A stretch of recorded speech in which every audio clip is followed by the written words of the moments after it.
Probabilmente non enam aspettavate che mettessi in piazza tutto questo. Di avolo, non me lo aspettavano nemmeno io, ma ecco qui. Mi amoglie e mi ha tradito. Sì, e un inizio brusco, ma ignorar la pillola non è nel mio stile.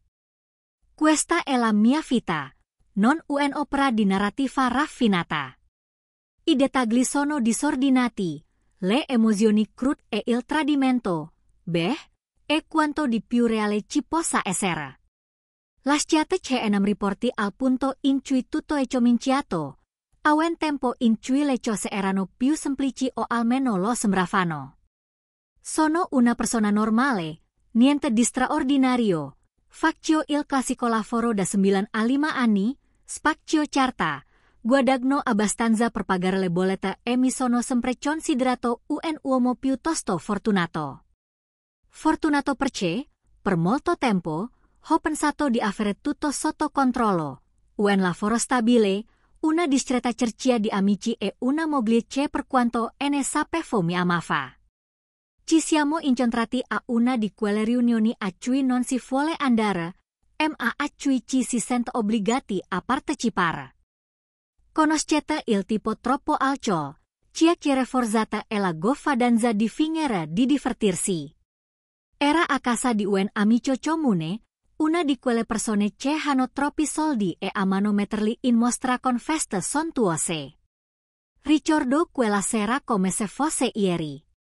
Lei era lì, dall'altra parte della stanza, e rideva di qualcosa che qualcuno aveva detto con un drink in mano.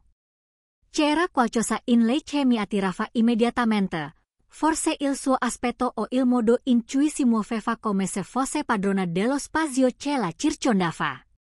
Si chiama Emma. E olè poca ero completamente rapito da lei. Aveva un fascino senza sforzo che faceva sentire tutti quelli che le stavano intorno, come se fossero coinvolti in qualche segreto, in qualche scherzo interno che solo lei riusciva a mettere in atto. Parliamo quella sera e ricordo che pensai a quanto fosse facile parlare con lei. Nessuna pausa imbarazzante, nessuna conversazione forzata, solo due persone che sembravano avere un'intesa. In breve tempo trascorremmo insieme tutti i fine settimana. Quei primi giorni furono un'altra cosa. Un turbini o di appuntamenti, conversazioni notturne e quella sensazione inebriante che forse, solo forse, era quello giusto. Siamo andati a vivere insieme dopo un anno.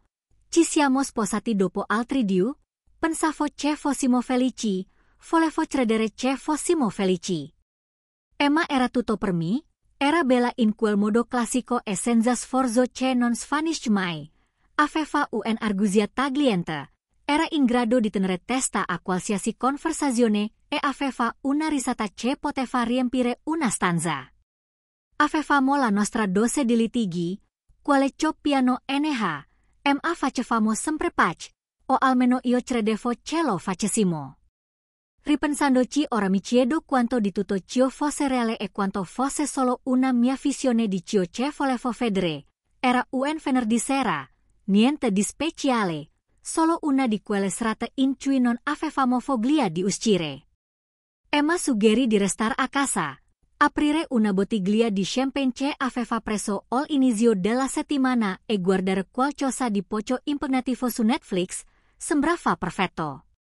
Avevo avuto una settimana difficile al lavoro e l'idea di poltrire sul divano con un drink in mano e mia moglie al mio fianco era esattamente ciò di cui avevo bisogno.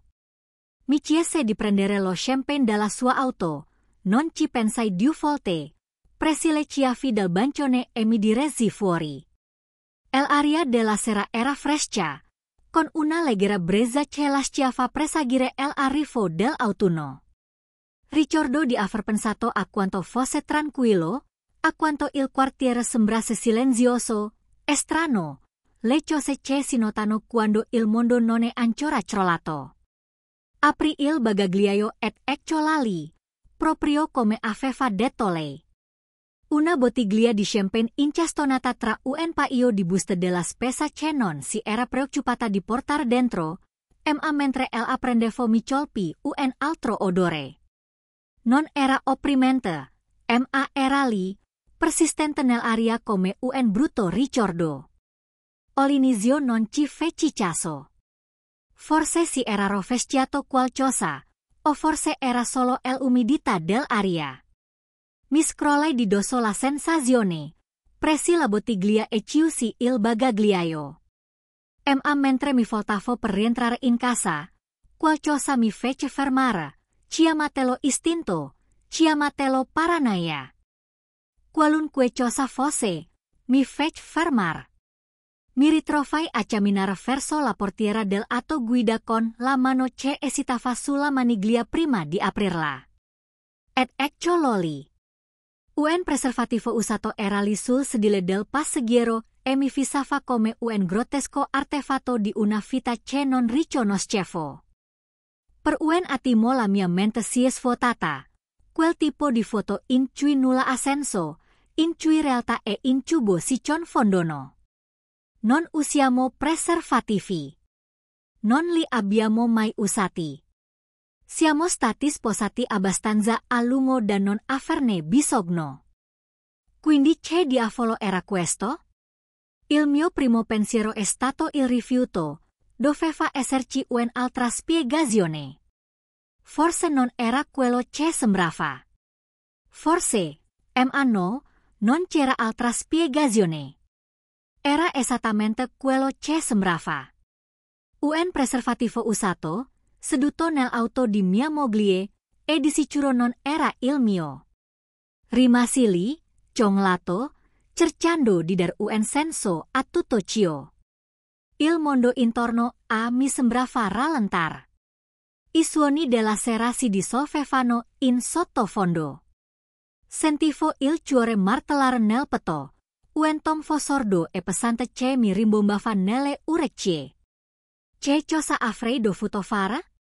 Tornare di corsa in casa, affrontarla, pretendere delle risposte, sbatterle in faccia la situazione, guardarla contorcersi, ascoltarla mentre cercava di mentire per uscirne. Ma no, sarebbe stato troppo facile, troppo prevedibile. Una semplice lotta non sarebbe stata sufficiente, non per una cosa del genere. Non volevo darle la soddisfazione di vedermi perdere la testa, di vedermi crollare. Così feci l'unica cosa che mi venne in mente. Chiusi la portiera dell'auto, presi lo champagne e tornai dentro come se non fosse successo nulla. Il resto della serata si svolse come una parodia contorta della nostra vita insieme. Non dissi quasi una parola. Mi limitai ad annuire mentre lei parlava della sua giornata, dei suoi progetti per il fine settimana, di tutte le stronzate senza senso di cui parlavamo di solito. Sentivo i suoi occhi su di me, percepivo il modo in cui cercava di capire cosa c'era che non andava, ma non insisteva. Non all'inizio. Eravamo seduti sul divano con i bicchieri di champagne in mano, con la televisione che faceva da sottofondo. Non stavo guardando, non stavo ascoltando, ero lì a fare le cose per bene, cercando di non esplodere. E per tutto il tempo, l'immagine del preservativo continuava a balenarmi nella mente. Non doveva essere così. Niente di tutto questo doveva essere così. A un certo punto, deve aver notato il silenzio, il modo in cui non ero veramente impegnato. Stai bene? Mi chiese, con voce dolce e preoccupata. Era quasi ridicolo quanto sembrasse innocente, quanto fosse sprovveduta.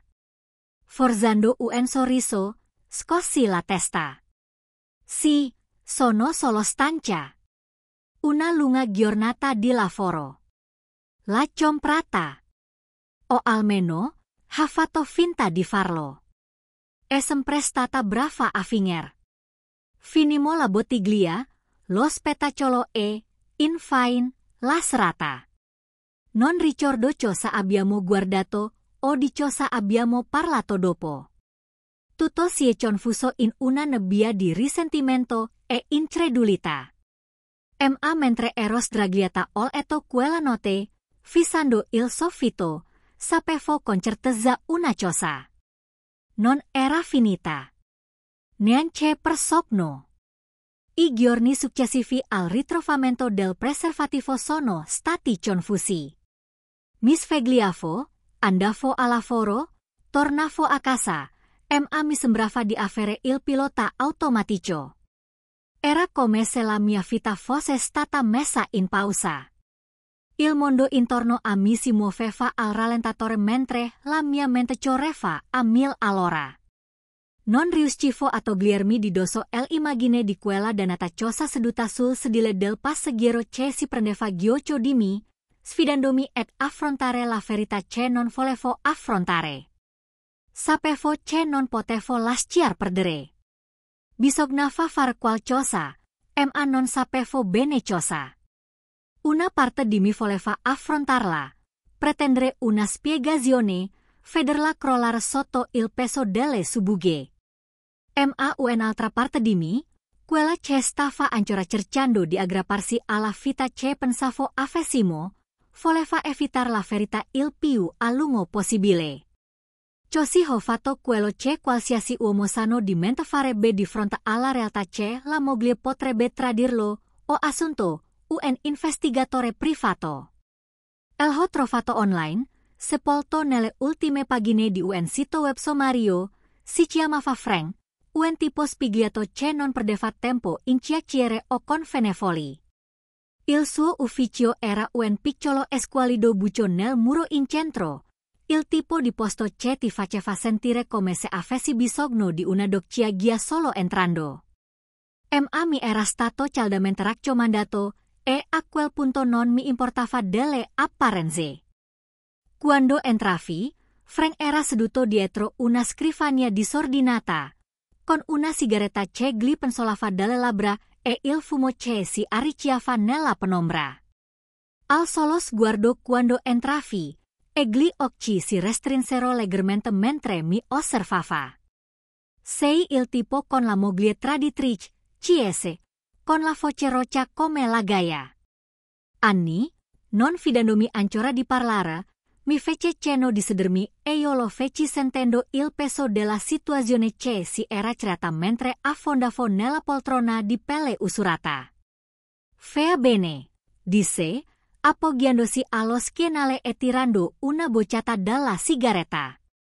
Mi dica quello che sa, gli spiegai tutto, lo champagne, l'odore, il preservativo. Cercai di mantenere la voce ferma ma potevo sentirne il tremito. Potevo percepire la rabbia che riboliva appena sotto la superficie. Frank ascoltava senza interrompere con un'espressione illeggibile e gli occhi che non lasciavano mai i miei. Quando ho finito, ha annuito lentamente, gettando la cenere della sigaretta in un posacenere scheggiato sulla scrivania. Acceptò il caso, disse semplicemente, ma non sarà facile e di sicuro non sarà economico. Non mi interessa il costo, risposi, con voce più ferma ora. Basta che scopra la verità. Frank mi rivolse uno sguardo a metà tra la pietà e la rassegnazione. Va bene, disse di nuovo, questa volta con un tono più morbido. Inizierò a scavare. Avrete mi notizie quando avrò trovato qualcosa. E con questo era fatta. Uscì dal suo ufficio con una strana sensazione di sollievo e timore. Sapevo che era la cosa giusta da fare ma sapevo anche che qualsiasi cosa Frank avesse trovato avrebbe cambiato tutto. I giorni successivi passarono in una nebbia. Al lavoro andavo avanti per gradi, senza quasi accorgermi di ciò che accadeva intorno a me. Non riuscivo a concentrarmi a pensare a qualcosa di diverso da quello che Frank avrebbe potuto scoprire. Ogni volta che il mio telefono squillava il cuore mi balzava in gola, per poi crollare quando vedevo che si trattava di un altra email o di un messaggio di un collega.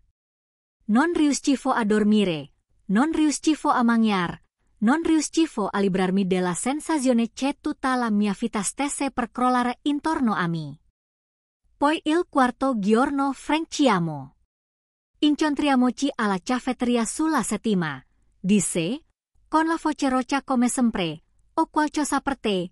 Ero fuori dalla porta prima ancora c'era tacciasse con il cuore che mi batteva nel petto. La caffetteria era una piccola bettola, il tipo di posto che aveva solo clienti abituali perché nessun altro si prendeva la briga di entrare. Frank era seduto a un tavolino d'angolo con una cartella davanti, ACELI manciabile sigarette in mano. Non disse nulla mentre mi sedevo.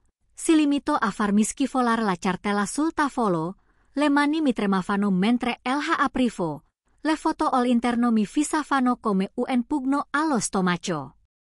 Era lei, Emma, seduta in macchina con un ragazzo che non riconobi, ridevano, si avvicinavano, le loro mani si toccavano in modi che mi facevano rivoltare lo stomaco. Le foto successive erano ancora peggio.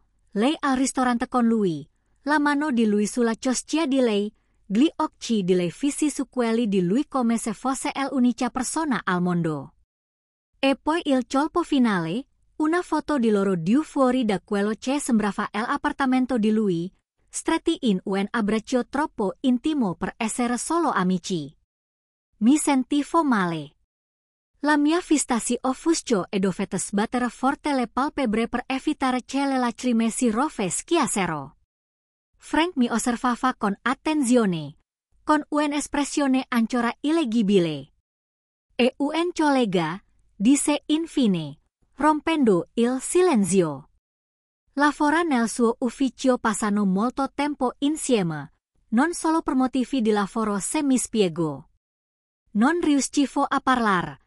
Non riuscivo nemmeno ad alzare lo sguardo dalle foto. Mi sentivo come se mi avessero dato un pugno nello stomaco, come se mi avessero tolto il fiato. Non si trattava solo di un'avventura, di un errore occasionale. Era qualcosa di più profondo, qualcosa di continuo. Probabilmente si vede con lui da un po', continuò a Frank, con la voce più morbida ora, come se cercasse di alleggerire il colpo. Ma il punto è questo. Non credo che sia l'unico. Faccio questo lavoro da molto tempo e ho già visto questo tipo di cose. Credo che non ci sia solo lui dietro questa storia. Alla fine alzai lo sguardo con la mente in subbuglio. Come sarebbe a dire, di più, Chiesi, con la voce appena superiore a un sussurro. Voglio dire, credo che abbia altri uomini a fianco, disse Frank, senza mezzi termini, non ho ancora le prove, ma ho una sensazione istintiva. Datemi ancora qualche giorno, scaverò più a fondo. Se c'è qualcosa altro sotto, lo scoprirò. Anni insensibilmente incapace di elaborare ciò che stava dicendo. Altri ragazzi, quanti? Da quanto tempo andava avanti questa storia? Tutto quello che avevamo avuto era una bugia? Frank deve aver visto la mia espressione, perché si china in avanti, con voce bassa e ferma. Senti, so c'è una cosa difficile da accettare, ma non far nulla di avventato va bene? Lasciami finire il lavoro. Hai bisogno di tutti I fatti prima di prendere qualsiasi decisione. Anni di nuovo, ancora intontita. Frank si alzò e mi mise una mano sulla spalla mentre passava. Mi farò sentire, disse, e poi se ne andò, lasciandomi sola con le foto e il peso schiacciante di ciò che avevo appena appreso. Mentre ero seduto lì a fissare le prove del tradimento di mia moglie, la mia mente cominciò a girare a vuoto. Come si era arrivati a questo? Quando era diventata questa persona? Qualcuno ce poteva mentirmi in faccia ogni giorno ce poteva tradirmi così completamente. Era sempre stata così, e io ero troppo ciccio per accorgermene. Oppure si trattava di qualcosa di nuovo che si era insinuato nel nostro matrimonio quando non prestavo attenzione.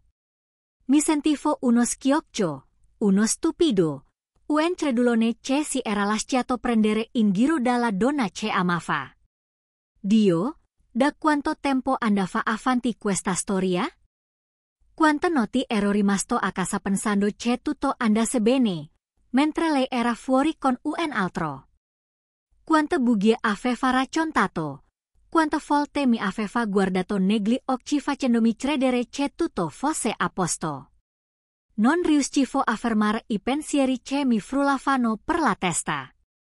Non riuscivo a fermare la sensazione di nausea che mi attanagliava lo stomaco quando la realtà della mia situazione si faceva strada. Mia moglie mi stava tradendo e non solo con un uomo. Potevano esserci nei altri. Come diavolo avevo permesso che si arrivasse a tanto? Rimasi lì seduto per ore, con il mondo intorno a me che passava in secondo piano mentre cercavo di dare un senso a tutto questo. Ma per quanto mi sforzassi, non riuscivo a trovare risposta. Sapevo solo che la mia vita stava andando a rotoli e che non c'era nulla che potessi fare per fermarla.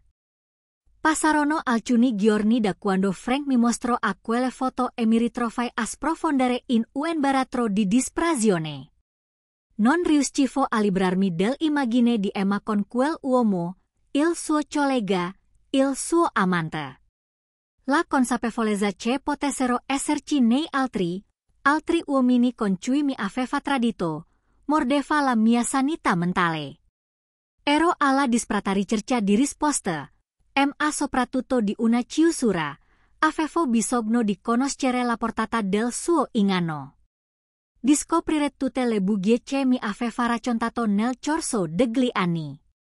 A quel punto Frank chiamò di nuovo. Era sera tardi. Proprio mentre cercavo di buttare giù la cena, con il cibo che sapeva diceneri in bocca. Enam di il suo nome l'ampeggiare sullo schermo del mio telefono e lo stomaco mi si hanno. Sapevo che non ci sarebbero state buone notizie e risposi con la voce roca. Ho un favore da chiederti, disse Frank, con il suo tono da uomo d'affari. Ho bisogno che tu prenda il telefono di tua moglie. Mi assigliai, la confusione mi offuscava i pensieri. Il suo telefono? Perché? Probabilmente la chiusa chiave, vero? Non può vedere cosa c'è sopra. Sì, la sempre chiusa chiave. Non sono mai riuscito a entrarci. Esattamente, disse Frank, con la voce bassa e cospiratoria. Ho un uomo che può risolvere il problema e procurarci tutto ciò che ci serve. Ma ho bisogno che tu me lo faccia avere e che sia veloce. Non possiamo farle sapere cosa stiamo facendo. Il cuore mi batteva nel petto mentre consideravo le sue parole. Prendere il suo telefono? Era rischio, soprattutto se si fosse accorta che era sparito. Ma non potevo starmene con le mani in mano. Era la mia occasione per scoprire la verità per sapere finalmente quanto profondo fosse il suo tradimento. Va bene, disse, rassicurandomi. Troverò una soluzione. Bene, rispose Frank, quando CLH portamelo subito. E fai attenzione, se lo scopre siamo fregati. Quella notte rimasi ol'etto, fissando il soffitto. Cercando di escogitare un piano. Emma era sempre stata protettiva nei confronti del suo telefono. Non lo perdeva mai di vista, ma conoscevo le sue abitudini. Lo portava sempre con sé ol'etto, ma la mattina. Quando si faceva la doccia, lo lasciava sul tavolo del soggiorno. Quella sarebbe stata la mia occasione. La mattina dopo ripresi la nostra solita routine. Fingendo c'è tutto andasse bene. La baciai sulla guancia feci due chiacchiere a colazione. E cercai di comportarmi come se non stessi per tradirla. Nello stesso modo in cui lei aveva tradito me. I secondi passavano come ore mentre aspettavo che si digesse verso la doccia. Quando finalmente senti l'acqua scorre, il cuore mi balzò in gola. Era arrivato il momento. Mi mossi rapidamente, cercando di tenere le mani ferme. Mentre prendevo il suo telefono dal tavolo. Il cuore mi martellava nelle orecchie e mentre lo infilavo in tasca. Ogni secondo mi sembrava un'eternità. Sapevo di non avere molto tempo. Emma non sarebbe rimasta a lungo sotto la doccia. E si sarebbe accorta che il suo telefono era sparito non appena fosse uscita. Uscì di corsa dalla porta, soffermandomi appena a chiuderla dietro di me. E andai dritta all'ufficio di Frank. Per tutto il tragitto continuai a guardare il telefono sul sedile del passeggero. Aspettandomi che mi esplodesse in faccia. Ma rimase lì, silenzioso e minaccioso. Con le risposte di cui avevo disparatamente bisogno. Quando arrivai, Frank mi aspettava fuori dal suo ufficio con uno sguardo truce. Hai? Sì, dissi, porgendo elo. Si accorgerà subito che è sparito, quindi dobbiamo fare in fretta. Non preoccuparti, rispose Frank che si stava già dirigendo verso la sua auto. O un uomo che può occuparsene, andiamo. Guida in silenzio verso una zona squallida della città in cui non ero mai stata. Il tipo di posto in cui la gente non faceva domande e teneva la testa bassa. Frank si fermò davanti a un edificio fatiscente ed entramo. L'odore di sigarette stantie e di qualcosa altro. Qualcosa di metallico e sgradevole mi colpino una pena entramo. Il tizio che Frank conosceva era un mago della tecnologia. In menocosi, lo descriveva Frank. Era un uomo scaligno e nervoso, con occhi e dita che si muovevano troppo velocemente. Perché potessi seguirle. Quando entramo ci salutò a malapena, preso il telefono di Frank. E si mise a lavoro senza dire una parola. Osservai in un silenzio teso mentre collegava il telefono a un computer portatile. E le sudita volavano sulla tastiera. Il tempo sembrava dilatarsi, o ogni minuto sembrava un'ora mentre aspettavo. Con il cuore che mi martellava nel petto. E se si fosse accorta che era sparito, e si avesse chiamato la polizia o peggio. Fosse venuta a cercarmi. Ma accantonai quei pensieri. Dovevo andare fino in fondo? Un'ora dopo il tecnico si appoggiò alla sedia con un sorriso soddisfatto sul volto. Fatto, disse, restituendo il telefono a Frank. La password è stata eliminata. Ora può accedere a tutto. Frank mi passò il telefono e per un attimo lo fissai con il terrore nello stomaco. Volevo davvero vedere cosa c'era scritto. Volevo davvero conoscere la portata del suo tradimento. Ma sapevo di non avere scelta. Dovevo vederlo? Dovevo sapere. Le mie mani tremavano mentre sbloccavo il telefono. Lo schermo si illuminava di messaggi, email e foto. Iniziai con i suoi messaggi, scorrendo una conversazione dopo l'altra. Ognuna più danosa della precedente. C'erano a dozzine, uomini che non conoscevo, con cui aveva flirtato, messaggiato e incontrato. Alcuni dei messaggi erano grafici, Ciosi espliciti che mi sentivo male solo alleggerli. Mi mando anche foto di nudo, pose suggestive, ciosi che non le avevo mai visto far con me. Più scorrevo la pagina, e più mi veniva la nausea. Non si trattava solo di una relazione.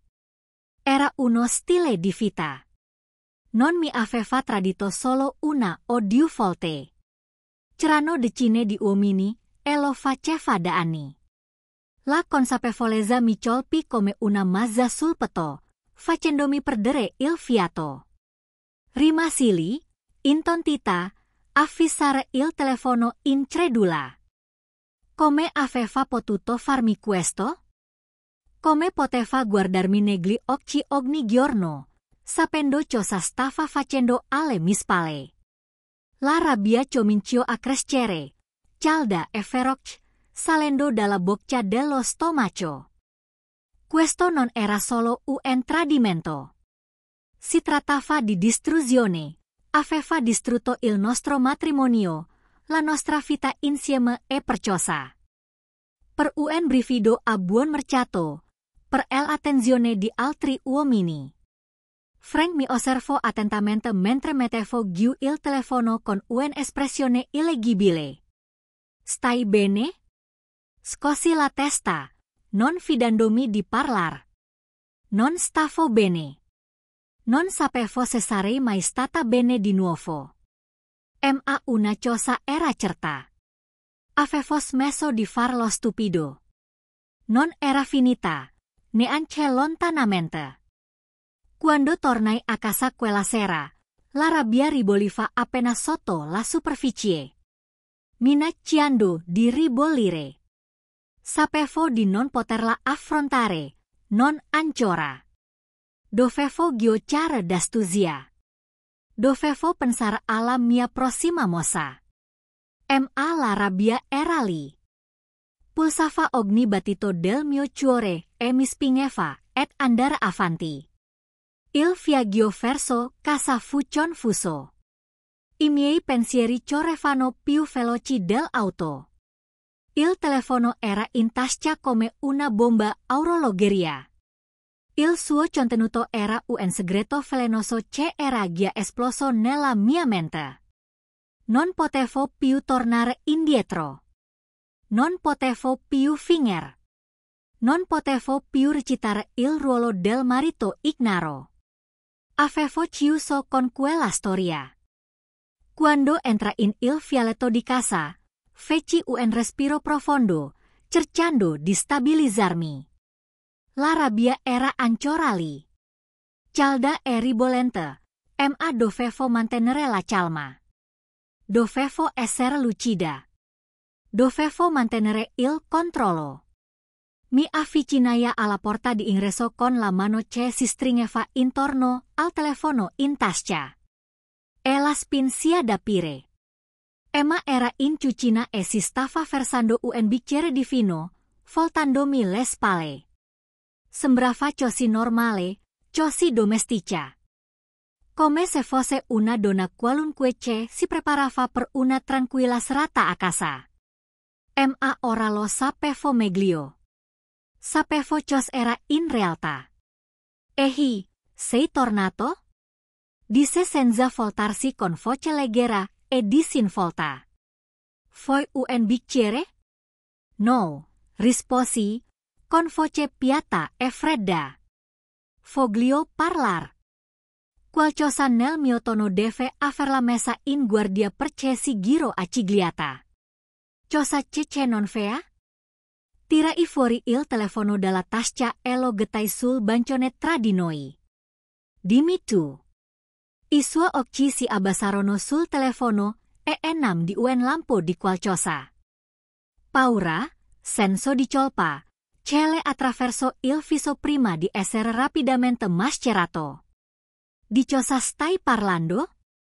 So tutto, Emma. Dissi, con voce bassa e controllata, anche se la rabbia riboliva sotto la superficie. So dei messaggi, delle foto, degli altri uomini, so tutto. Per un attimo mi fisso, con il volto pallido. Poi, con una mossa che sembrava quasi provata. Strinse gli occhi e incroció le braccia sul petto, con un sorrisetto di sfida che le arricciava le labbra. E allora, adesso mi spi, stai controllando il mio telefono.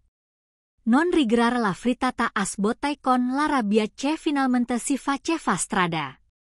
Sei tu che hai mentito, tradito. Scopato con altri uomini alle mie spalle. E non solo uno odio, ma decine. Lo fai da anni, non è vero, lei alzò le spalle, con un sorriso sguembo sul volto. Sì, e allora? Non sei abbastanza per me, ok? Nessuno di loro lo è, ho bisogno di altro, più sesso, più eccitazione, più tutto. La fissai tra incredulità e disgusto. Sei malata, disse alla fine, con la voce che mi tremava. Sei malata, cazzo. Forse lo sono, ribatte lei. Con gli occhi che ardevano di un misto di rabbia e di qualcosa altro. Qualcosa di oscuro e disgustante. Ma almeno sono onesta su ciò di cui ho bisogno. Sei tu che stai fingendo. Giocando a casa come se avessimo un matrimonio perfetto. Beh, notizia dell'ultima ora, non è così. Non abbiamo mai avuto. Le sue parole mi colpirono come un colpo fisico. Facendomi perdere il fiato. Mi aspettavo rabbia, rifiuto. Forse anche qualche tentativo discusse. Ma questo? Questa era una cosa completamente diversa.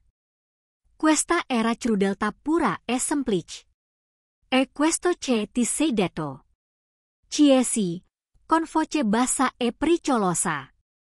Che in qualche modo è colpa mia. Che sei giustificato a tradirmi. Perché sei troppo incasinato per sapere cosa fua. E maso guigno, bevendo un sorso divino. Come se non le importasse nulla. Non cercare di psicanalizzarmi. Non sei una specie di santo. Sei solo un ragazzo noioso e prevedibile. Che non riusciva a star al passo con me.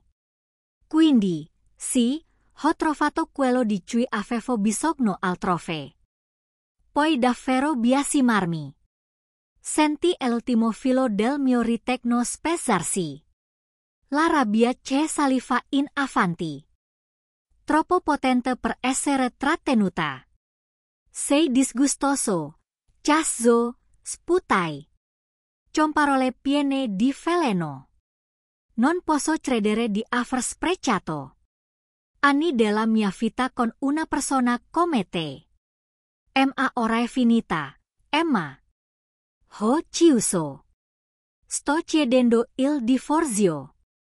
Per un attimo la sua spavalderia vacillò. Il sorriso le scivolò via dal viso. Ma si riprese subito. La sua espressione si indurì in una maschera di indifferenza.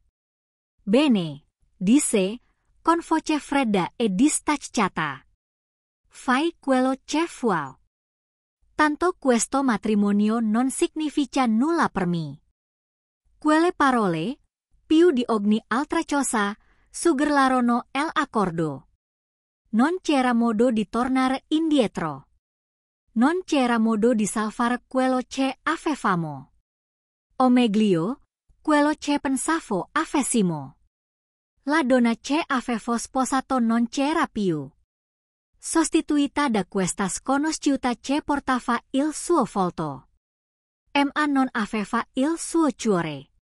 Senza un'altra parola, mi voltai e uscis battendo la porta dietro di me. L'aria notturna mi colpì come uno schiaffo. Ma la colsi con favore. Il freddo era in netto contrasto con il fuoco che ancora bruciava dentro di me. Salì in macchina e mi misi alla guida.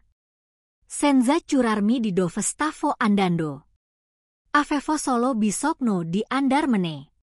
Mentre guidavo, la realtà di ciò che era appena accaduto. Comincio a farsi strada, era finita.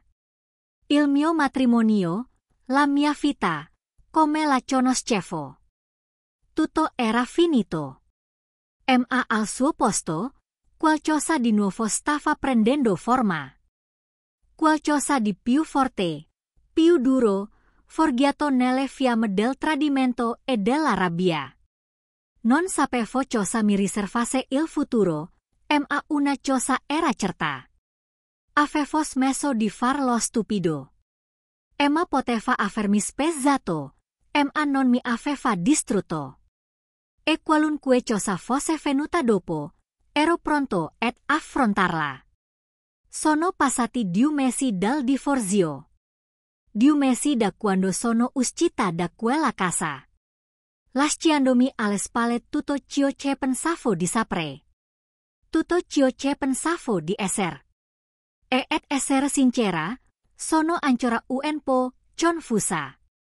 In alcuni giorni mi sembra di star solo attraversando i movimenti. Cercando di mettere insieme i frammenti di una vita. Che è stata distrutta in modo irrimediabile. Ma nonostante tutto, posso dire una cosa con certezza. Sono felice che sia finita. Ma se ne è andata fuori dalla mia vita per sempre. E sapete cosa? Non le è rimasto nulla, niente di niente. Ho preso tutto. Omeglio lei ha rinunciato a tutto di sua spontanea volontà. Se così vogliamo chiamarla. La verità è che l'ho ricattata. Sì, lo so, sembra brutto, è brutto. Ma dopo tutto quello che ha fatto. Dopo tutte le bugie, gli imbrogli, i tradimenti.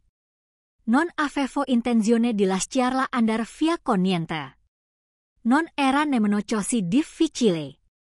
Tutto quello che dovevo fare era mostrarle quello che avevo. Ogni messaggio, ogni foto. Ogni piccolo sporco segreto che aveva cercato di nascondere. Le dissi che se non mi avesse dato tutto nel divorzio. Avrei pubblicato tutto. Mi sarei assicurato che tutti sapessero chi era veramente. Cosa aveva fatto alle mie spalle per anni. Non avevo bisogno di urlare o minacciare. L'ho semplicemente esposto, freddo e chiaro. E lei si è piegata, ha accettato tutto. Ha ceduto la casa, la macchina, i risparmi. Non ha lottato per un bel niente. Potevo vedere la paura nei suoi occhi. Quando le ho detto cosa avrei fatto. Se avessi cercato di fregarmi. In quel momento ho capito che l'avevo impugno. Sapevo che era finita. Sarò sincero, mi sento uno stronzo per quello che ho fatto. So che non era giusto. Ma dopo quello che mi ha fatto passare. Non riuscivo a preoccuparmi. Non si meritava nulla. Non dopo tutte le bugie, gli inganni. Il completo disprezzo per la vita. Che avevamo costruito insieme. Forse questo non mi rende migliore di lei. Forse mi rende peggiore. Ma nemmeno lei è un angelo. E lo sappiamo entrambi. Quindi è come qui. 2 mesi dopo. A cercare di andare avanti. Cerco di capire cosa diavolo succederà dopo. Non è facile e non ho tutte le risposte. Ma almeno sono libera. Libero dalle bugie, dai tradimenti. Dalla costante sensazione di essere preso per il culo. È uno strano tipo di libertà. Che comporta una serie di sfide. Ma la preferisco a quella che avevo prima. Comunque questa è la mia storia. Non è esattamente un lieto fine. Ma è la verità.